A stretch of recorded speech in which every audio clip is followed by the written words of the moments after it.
নবীজির হক উম্মত হিসাবে আমাদের উপরে আছে না নাই? সেই নবীর হক আদায় করার সবচেয়ে বড় একটা মাধ্যম নবীর দুরূদ সালামের মহব্বতে প্রেমিক হয়ে যাওয়া, নবীজির দুরূদ সালাম মহব্বত নিয়ে আদায় করা।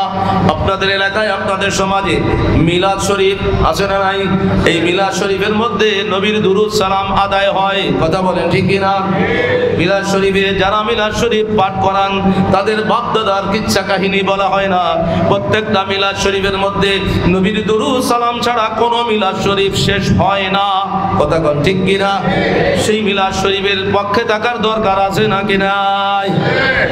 শরীয়তের আলোকে যেহেতু দুরূদ সালাম দিয়ে মিলাদ শরীফ সাজানো হয়, মিলাদুন নবী সাল্লাল্লাহু আলাইহি ওয়া সাল্লাম উদযাপন করলে আমার আল্লাহর পক্ষ থেকে নিয়ামত আছে না নাই?